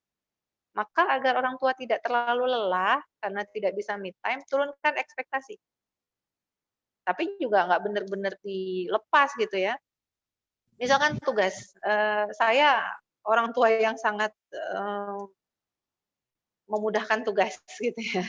saat saya lihat anak saya sudah capek, karena memang anak saya ajarkan untuk bicara, kalau dia capek dia bilang gitu. Dari kecil kalau dia ingin sesuatu maka sampaikan. Karena Allah ciptakan mulut untuk kita agar bisa berkomunikasi dengan baik, agar kita bisa menyampaikan maksud kita, agar orang bisa ngerti apa yang kita mau. Itu gunanya mulut Allah ciptakan. Ya. Maka saat anak saya lelah, saat sudah nggak karu-karuan capeknya, gitu ya, apalagi kayak pelajaran. Karena saya di Depok, bahasa Sunda, itu saya nggak ngerti bahasa Sunda, nanya sama tetangga yang keturunan Sunda karena sudah besar di Jakarta juga nggak bisa bahasa Sunda, itu sangat sulit. Maka cara satu-satunya saya cuma bilang ke anak saya gini, kalau kakak tidak mengerjakan ini dengan baik, maka nilai kakak kuranglah, jeleklah dibanding teman-teman. Siap dengan nilai itu, siap dengan hasil itu, ya udahlah nggak apa-apa Umi gitu. Dia bilang gitu, ya nggak apa-apa Umi daripada kakak nggak ngerti, Umi nggak ngerti. Kalau begitu kakak isi sesuai yang kakak bisa. Tetap kita paksa, bukan paksa ya, tetap kita motivasi untuk usaha dulu lah gitu ya. Jadi diturunkan ekspektasinya.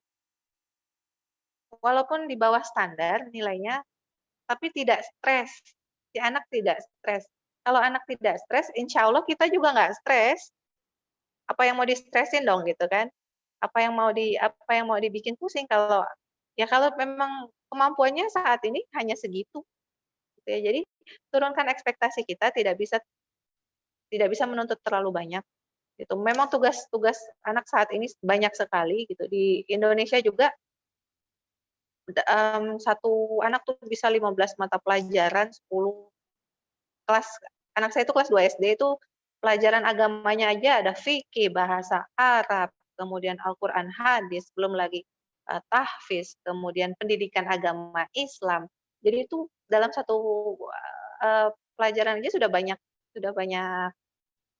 bagiannya gitu ya, sudah banyak materi ajar yang lain gitu. Maka agar saya tidak capek, agar saya tidak jenuh, agar saya tidak kelelahan, terlalu letih, maka saya turunkan ekspektasi saya. Anak saya manusia gitu. Saya manusia. Kami sama-sama manusia, maka kalaupun tidak terlalu tinggi, tidak terlalu bagus, tapi setidaknya tidak terlalu buruk gitu. Maka setelah turunkan ekspektasi, memohon pada Allah, selama bukan kezoliman, didukung. Karena kalau kita sudah terlalu tinggi ekspektasi, kita akan kelelahan dengan harapan-harapan kita. Ya, anak saya kok setengah mati diajarin nggak bisa-bisa. Ya kalau saya pribadi dalam 1 tahun ini, saya sudah mulai agak longgar dalam belajar, meminta anak saya untuk belajar. Jadi yang pertama saya lakukan adalah pagi anak-anak mandi, anak saya yang kelas 2 SD tadi mandi, sudah berpakaian seragam, difoto.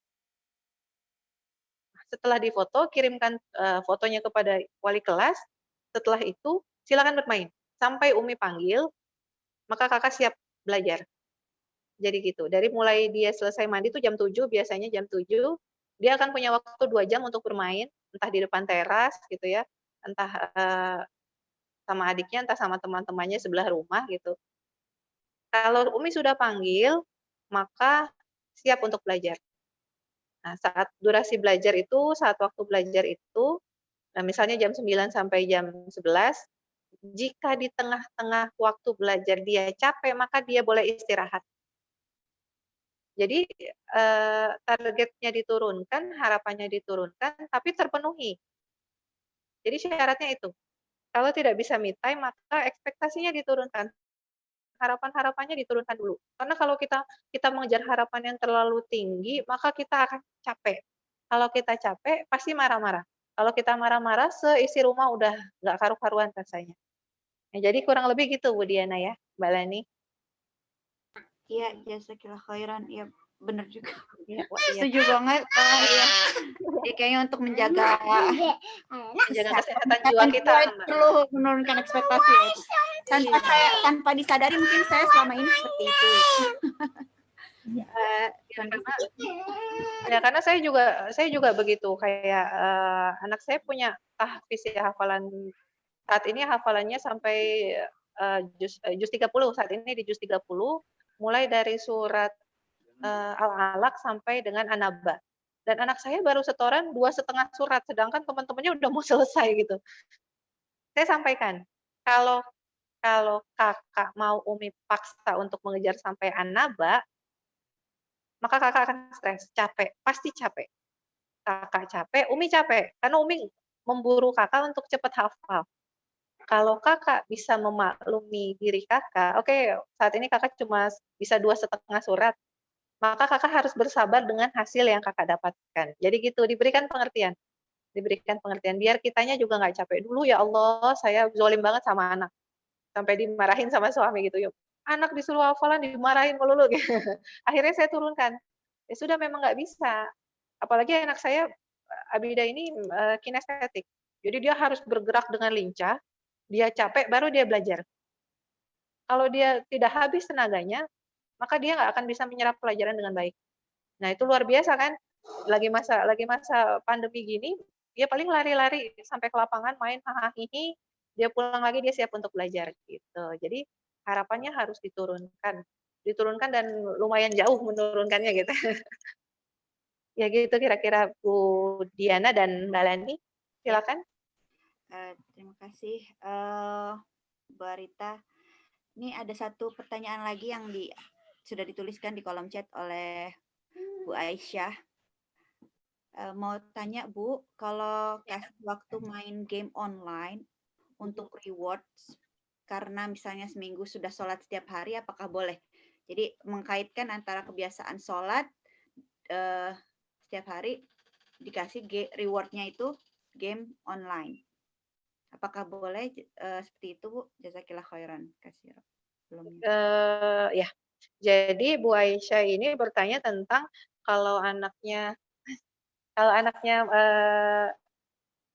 melakukan sholat dengan sesuai gitu, misalnya 5 waktu, kemudian tepat waktu, itu akan mendapatkan reward game online. Nah, ini yang harus orang tua sadari, bahwa yang ditumbuhkan pada anak adalah kecintaannya pada agama, bukan keterampilan mereka beragama. Beda ya, kecintaan pada agama adalah dia tahu tujuan dia sholat apa kebaikan yang dia dapat dari sholat, apa keburukan yang yang terjadi jika dia melepaskan sholat gitu ya. Bukan keterampilan untuk sholat. Masalahnya adalah pada muslim yang memang bawaan dari lahir gitu ya, muslim yang turun-menurun, yang diajarkan itu keterampilan beribadah. Bisa baca Quran, jadi hafiz, kemudian sholat tepat waktu, tapi ternyata tidak cinta pada agamanya.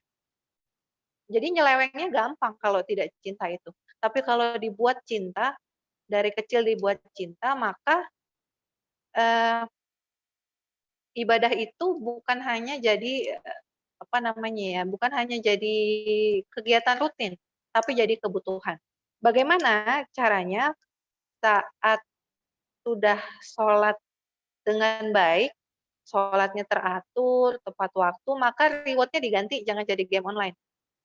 Reward-nya boleh berupa es krim, ya reward itu kesenangan, tapi yang bisa dibatasi.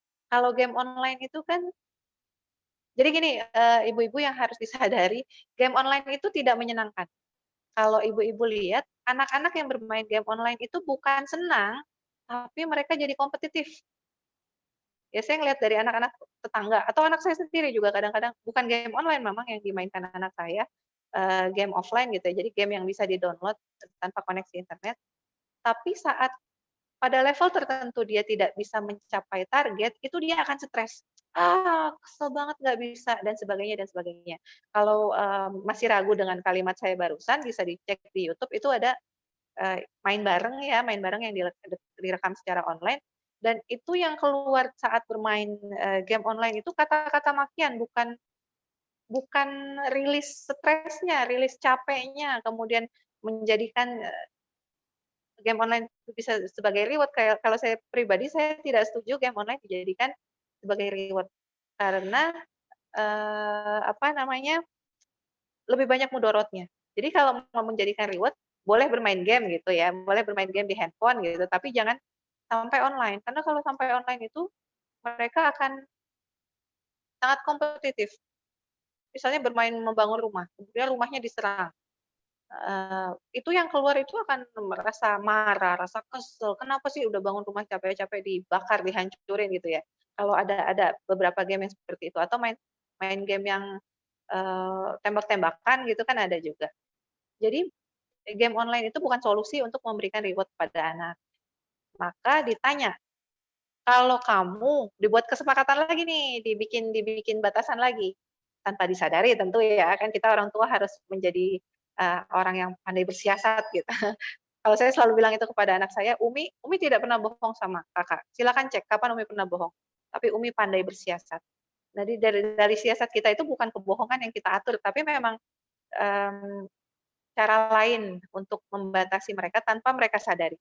Jadi, tanya dulu, ini kalau ngelihat dari reward-nya ini kemungkinan anaknya laki-laki. Karena yang seringan main game online laki-laki gitu, anak laki-laki. Maka Bu Aisyah bisa tanya, "Abang, Abang mau apa yang bisa, eee, mama papa kasih kalau Abang dalam 1 pekan sholatnya bagus, sholatnya tepat waktu, kemudian, tidak bolong-bolong, kemudian gerakan sholatnya bagus, lafal sholatnya bagus gitu ya, sholat dengan sesungguhnya sholat gitu ya. Apa reward yang Abang mau? Tapi kalau bisa jangan game online." Nanti kan mereka akan memberikan penawaran-penawaran. Jadi, komunikasi itu kalau menurut saya itu kuncinya. Kuncinya dalam kita menghadapi pasangan, dalam kita menghadapi anak, dalam kita berkegiatan sosial, komunikasi itu kuncinya. Nanti bisa Bu Aisyah komunikasikan lagi kepada anak-anak tentang reward apa yang dimau. Nanti kan mereka akan memberikan penawaran-penawaran tertentu. Kalau dari awal Bu Aisyah bilang, eee, ini kalau saya kasih solusi cara bersiasatnya gini, "Abang, Umi punya ide, Mama punya ide. Gimana kalau kita ganti reward-nya nih?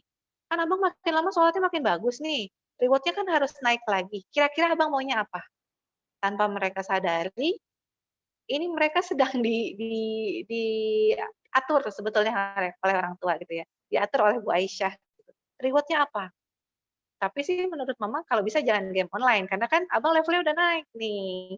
Kehebatan Abang dalam, beribadah sholat itu sudah lebih tinggi. Jadi jangan game online lagi, apa? Kira-kira maunya apa? Dipancing seperti itu. Ya gitu kira-kira Bu Aisyah dan, Mbak Lani? Ya, ya, jazakillah khair, Bu. Ya, Banyak sekali alhamdulillah. masukan yang, cukup apa ya, praktikal banget ya untuk kita praktekkan ke anak-anak kita ya. Bagi para gimana Bu Aisyah, apa ada lagi yang udah jazakillah khairan Bu juga, kepada Bu Arita disampaikan oleh Bu Aisyah tadi barusan. Oh iya, amin wa iyaki Ibu. Saya beri kesempatan lagi kepada, para peserta acara hari ini yang masih mempunyai pertanyaan dan belum sempat, disampaikan. Apakah ada yang ingin bertanya?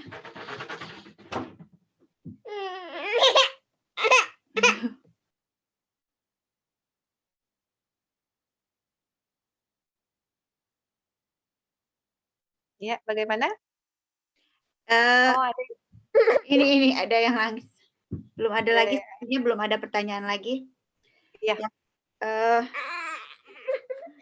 menarik sekali tentang komunikasi komunikasi tadi Bu, apa, bagaimana kita mencoba membahasakan ya, membiasakan untuk, menjelaskan atau memberikan, apa ya, mencoba mengkomunikasikan ya, membicarakan dengan anak gitu, dengan, 2 arah, tidak dengan 1 arah ya Bu ya. Coba ditanya ke anaknya dia mau apa, kayak gitu ya.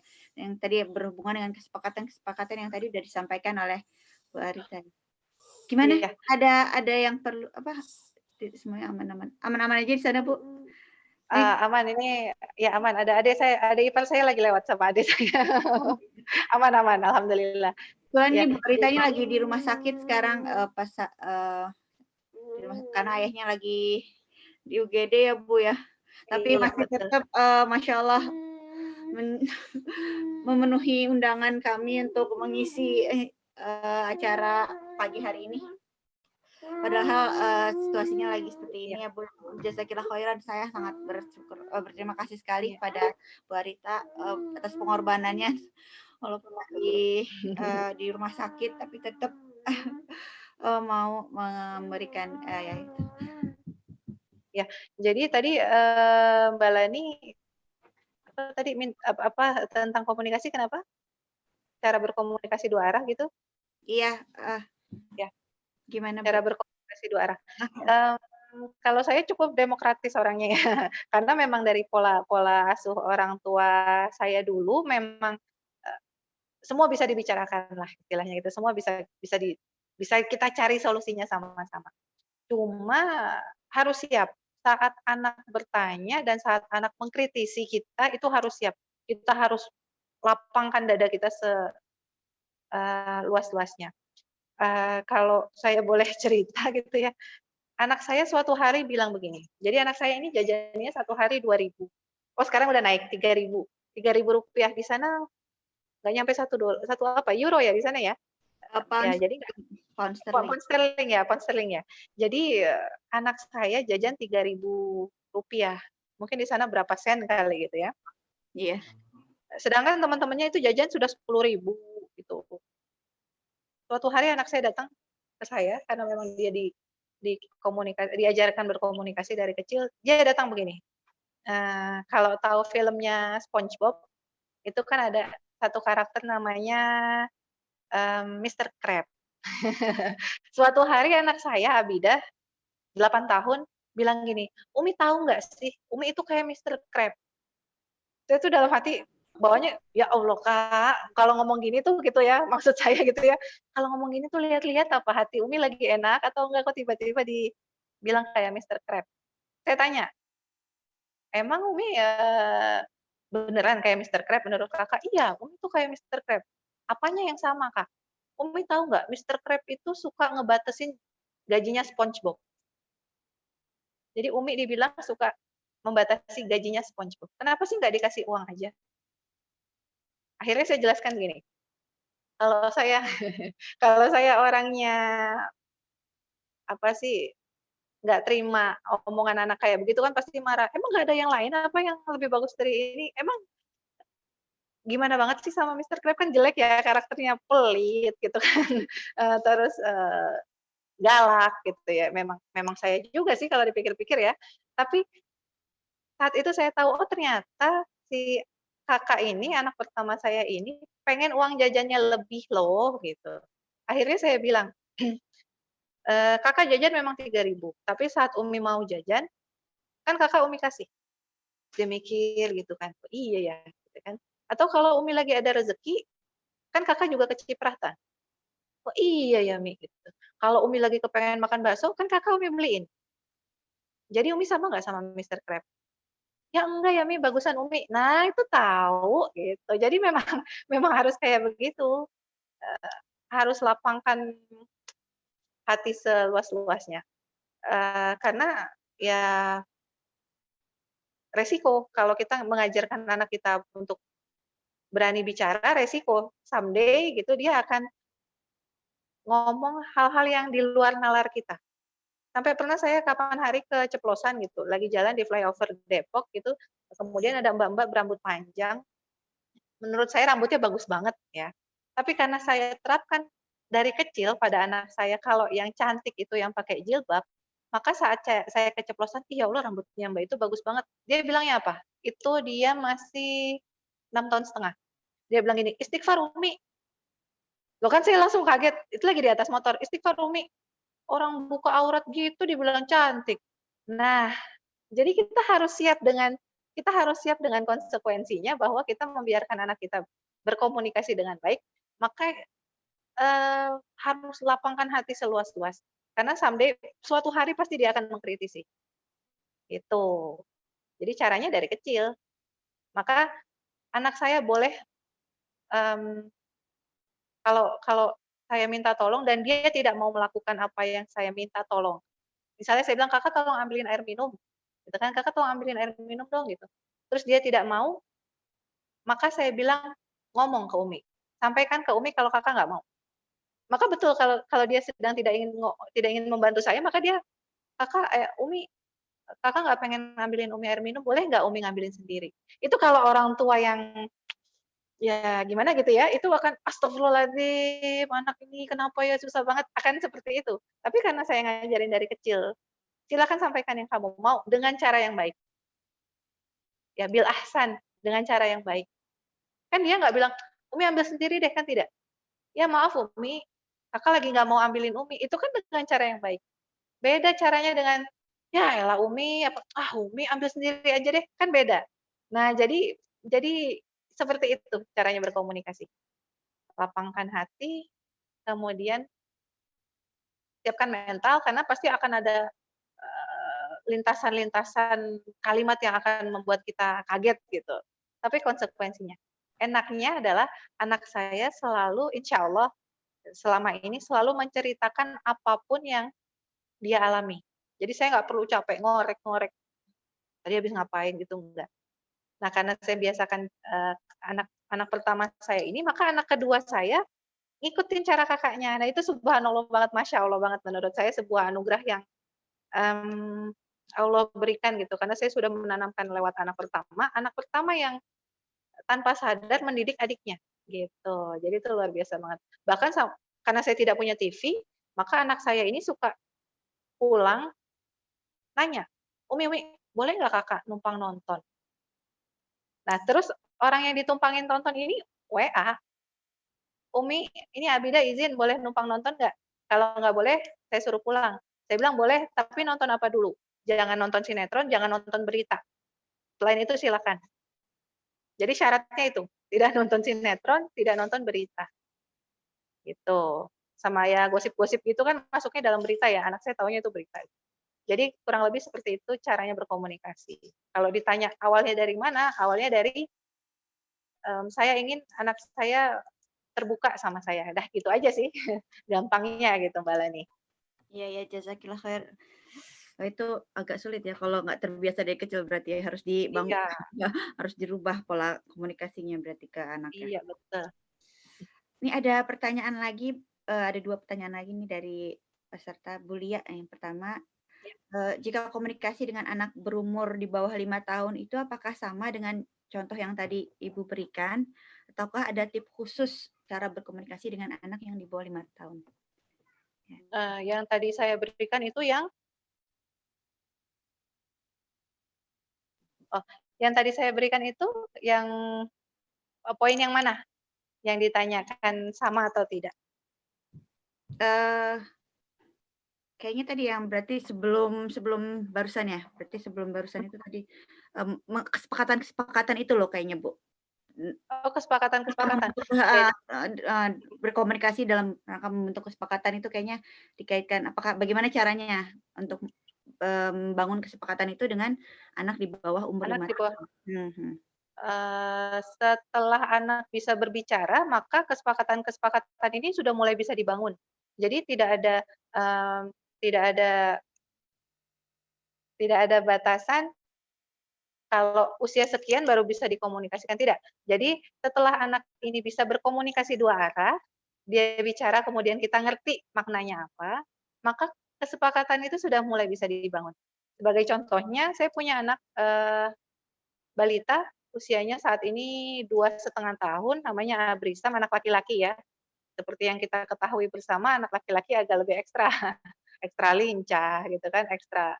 Kan beda ya, karena pembentukan sel-sel di otaknya juga berbeda.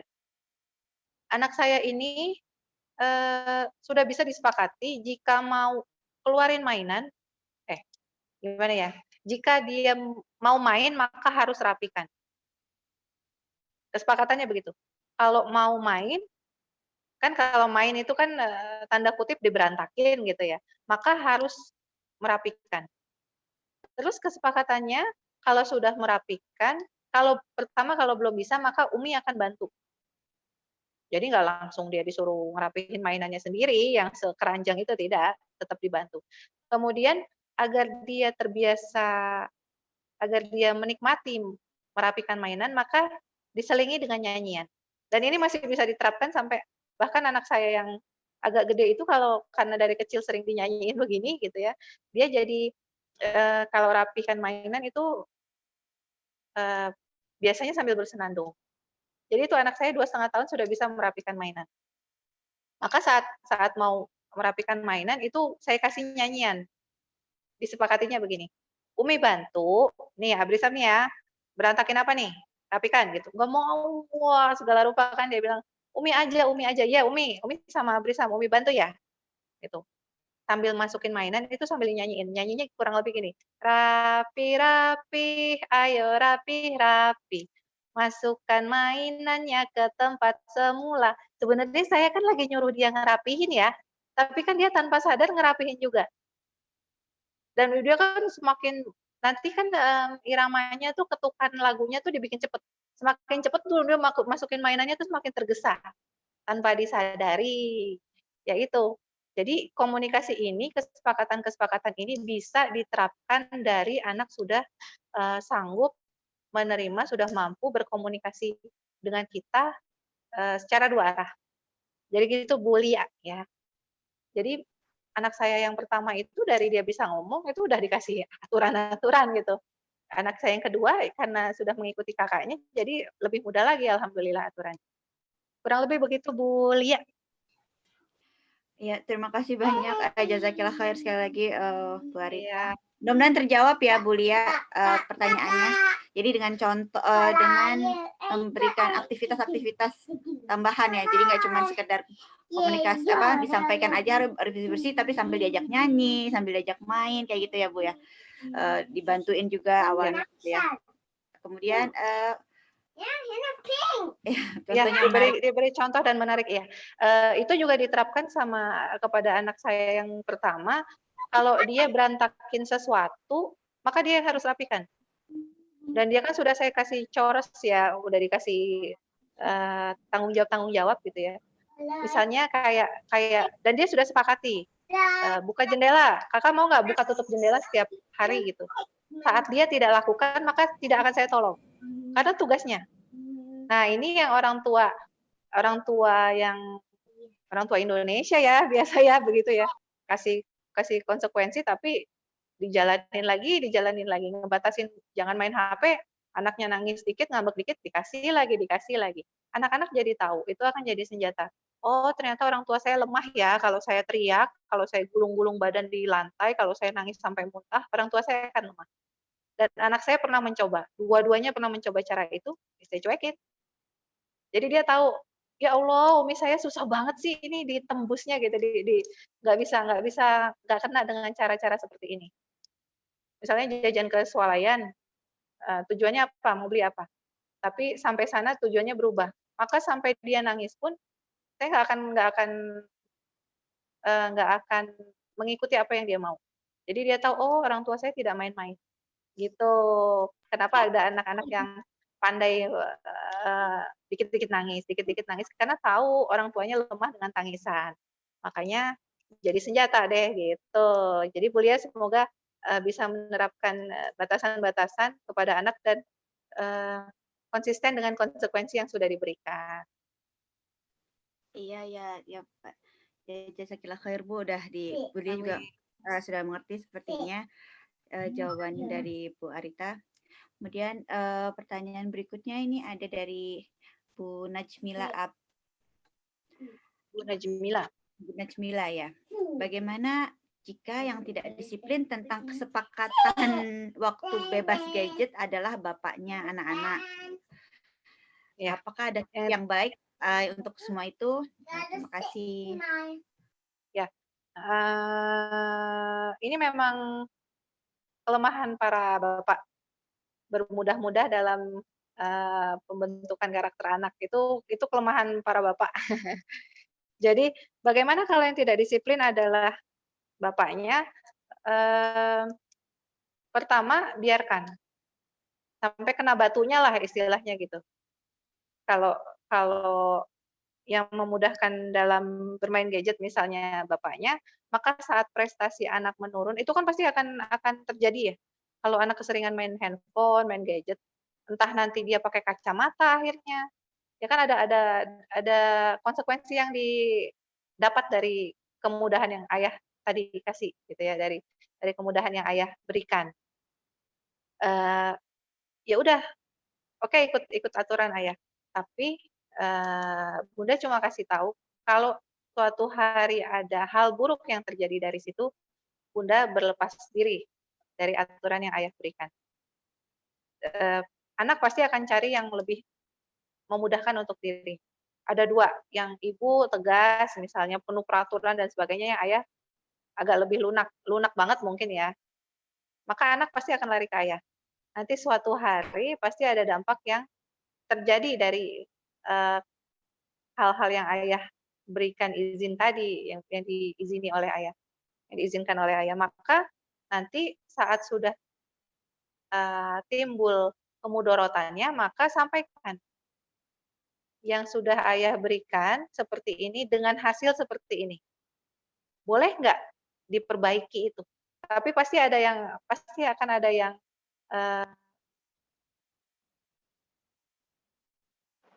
ya pasti akan ada yang terluka dulu. Pertama ibu, karena nanti omongannya nggak didengar oleh anak, gitu, nggak didengar anak. Kemudian yang kedua ya anak, kayak anak saya punya teman, ibunya bekerja, ayahnya bekerja, cuma karena ayahnya kerjanya ada shift-nya gitu ya, ada waktunya, ada pergantian waktu, maka anaknya lebih banyak dengan ayah. Saat anak dengan ayah, anak diberikan gadget, sampai nggak mau keluar kamar, sampai nggak mau melakukan aktivitas lain setelah belajar dikasih gadget gitu ya. Terus yang terjadi adalah anaknya saat ini minusnya 3,5, minus di matanya 3,5. Maka yang paling hancur pertama siapa? Ayah, karena memberikan kelonggaran bermain gadget itu. Jadi kalau laki-laki itu nggak bisa kita kencengin seperti itu ya, apalagi suami gitu. Ayo sih gini ya, ikutin aturan ibu gitu nggak bisa. Tapi biarkan mereka nanti menyesal sendiri. Ya, tapi tetap tadi nanti akan ada yang terluka. Jika tidak disiplin datangnya dari ayah, maka pertama biarkan dulu sampai ada timbul hasil dari yang pembiaran ayah tadi. Tapi nanti pasti ya terluka, anaknya terluka, ibunya terluka. Setelah itu kemudian komunikasikan. Ini sudah ada hasil begini, kayak contohnya misalnya tadi gara-gara ayah kasih izin main handphone terus, kemudian anak kita jadi pakai kacamata, minusnya besar. Jadi bisa nggak sekarang kalau ibu yang membatasi? Jadi langsung kita ambil alih atas izin dari ayah gitu, dari suami. Karena kalau langsung kita ambil alih kan pasti berantem, nanti akhirnya kita sama suami jadinya berantem. Maka biarkan dulu, tunggu sampai tanda petik kepentok, baru kita ambil alih. Gitu kurang lebih Bu Najmila. Serem juga tapi anaknya jadi harus Iya. mati dulu atau yang lain, nauzubillah min dzalik. Ya, tapi mungkin ya nggak ngerti ya. Nauzubillah min dzalik. Ada lagi ini yang dari Kak Yani sepertinya masih mau bertanya. Ya, sebentar dulu ya. Oh iya silakan.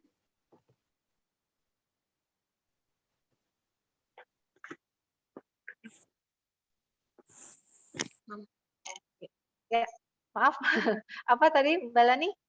Iya, ada lagi pertanyaan dari Kak Yani. Iya. Minta boleh nggak di-share bagi Ibu bagaimana pola komunikasi dengan anak-anak yang sudah beranjak dewasa, remaja, sorry. Pola komunikasi. Pola komunikasi pada anak yang sudah beranjak remaja. Kalau beberapa kali saya mengisi penyuluhan dengan audiensnya remaja, itu memang pertama yang harus dilakukan adalah buat mereka percaya sama kita gitu. Jadi buat mereka percaya, buat mereka nyaman. Kalau bahasa tarbiyahnya mah dibuat sikoh dulu lah gitu ya.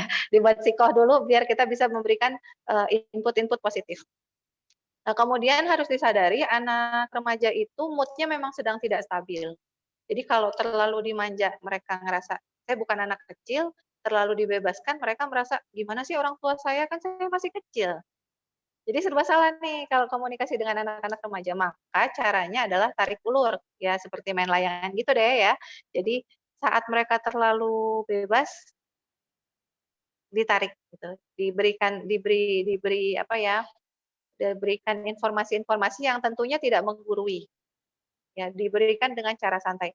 Seperti tips yang tadi saya sampaikan, kalau mau membicarakan hal penting, maka laksanakan atau lakukan dalam keadaan santai. Jadi otaknya tuh nggak terbebani dulu. Misalnya mau ngasih tahu, apa ya,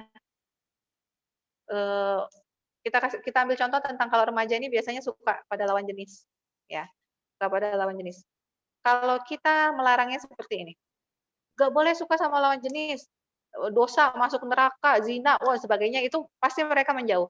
Tapi kalau kita sampaikan dengan cara sebaliknya begini, wah alhamdulillah anak ibu udah gede nih, anak Umi udah gede ya, udah mulai tertarik dengan lawan jenis, apanya sih yang disuka? Ya, apanya sih yang disuka? Terus menurut abang atau menurut kakak, emang boleh ya dalam Islam? Padahal kan Allah bilang, nah, jadi kita bisa menyampaikan itu dengan cara yang baik tanpa mereka sadari, lagi-lagi tanpa mereka sadari itu sedang menggurui. Saya kembali kepada anak saya tadi, memang usianya masih 8 tahun, tapi karena memang terbiasa berkomunikasi, suatu hari pernah bilang begini, kalau di Indonesia tuh ada namanya delivery service itu JNE. Nggak tahu deh udah pernah dengar atau enggak ya. Jadi suatu hari Mas kurir itu datang. Dan biasanya Mas kurir itu pakai buff gitu ya, ketutup mukanya ya, pakai masker lah istilah sekarang, ketutup mukanya. Suatu hari ini siang atau sore hari, Mas kurirnya datang tanpa pakai penutup muka. Dan dia baru lihat ternyata Mas kurirnya ganteng. Ya. Ternyata Mas kurirnya ganteng. Dan dia bilang ke saya, Umi, ya Allah, Mas JNE-nya ganteng ya. Terus saya ngomongnya apa? Kalau saya orang tua yang panikan, pasti saya bilang, astagfirullahaladzim, anak kecil tahu apaan tentang ganteng. Pasti udah kena marah tuh anaknya. Tapi saat itu saya bilang, weh, ganteng ya kak? Masa sih Umi belum pernah tahu, emang ganteng menurut kakak tuh bagaimana? Jadi tanpa mereka sadari itu ya gimana cara kita kepada anak itu sebetulnya, bagaimana cara anak kepada kita itu sebetulnya berdasarkan dari apa yang mereka dapat, apa yang mereka terima dari kita, gitu. Jadi kalau mau berkomunikasi dengan remaja, maka tarik ulur, nggak bisa dikit-dikit, bawa neraka gitu, dikit-dikit dosa, dikit-dikit dibakar di api neraka, ya mereka nggak bakalan deket sama kita sampai kapan pun. Tapi kalau diajak, dengan santai, insya Allah, mereka akan lebih mengerti. Karena kan kalau remaja sudah bisa diajak berpikir lebih kritis dibanding anak-anak.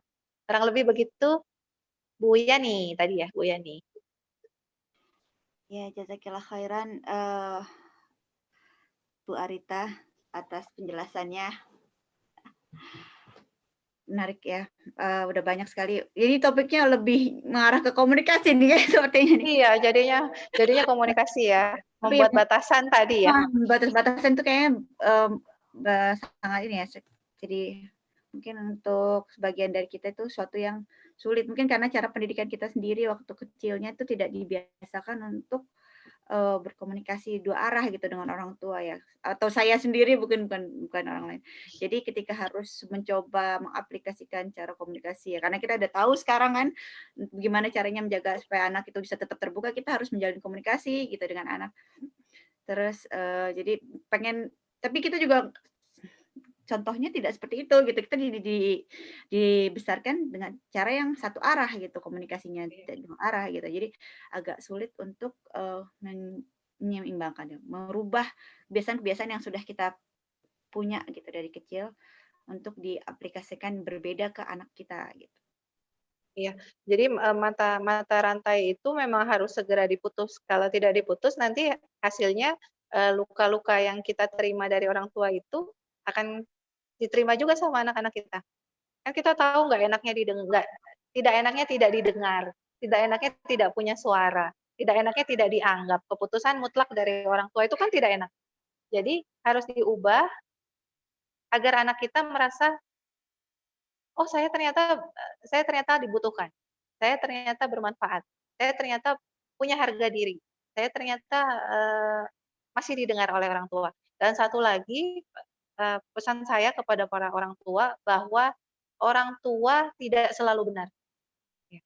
Kita bukan malaikat, kita makhluk Allah sama seperti anak kita punya salah, maka jangan malu untuk minta maaf. Jangan malu untuk minta maaf. Kalau gengsi, maka sampaikan dengan cara bercanda atau dengan cara santai, lagi-lagi dengan cara santai biar otaknya kan agak fresh gitu ya untuk diajak ini. Saya pernah bilang, oh, Kakak Bida lagi di atas motor gitu ya, lagi boncengan gitu. Maafin Umi ya, Umi kan orangnya galak kayak Mr. Krab. Gitu. Semoga Kakak Abida nggak malu punya orang tua yang kayak Mr. Krab ini ya. Nanti dia ketawa, Umi jangan ngomong gitu dong, kan Abida jadi sedih gitu. Ya, jadi hal-hal seperti itu. Dan itu jangan salah, menurut kita sepele tapi menurut anak-anak tidak. Gitu ya. Mereka didengar. Kalau suami saya tuh kalau mau beli kendaraan itu biasanya melibatkan anak. Jadi saat kendaraannya dipakai, dia akan dengan gagah beraninya anak-anak akan anak saya yang pertama tuh ya dengan sangat pedenya bilang motor Abi itu pilihan aku. Wah itu bangganya luar biasa. Kamu gitu nggak ke orang tua kamu? Motor orang tua kamu tuh pilihan kamu bukan gitu. Ini sudah menjelang maghrib ini Mbak. Iya. Mbak Lani iya di sini. Ya, ya ini juga sebenarnya sudah rencana awal dari sesuai rencana awal sudah hampir habis ya.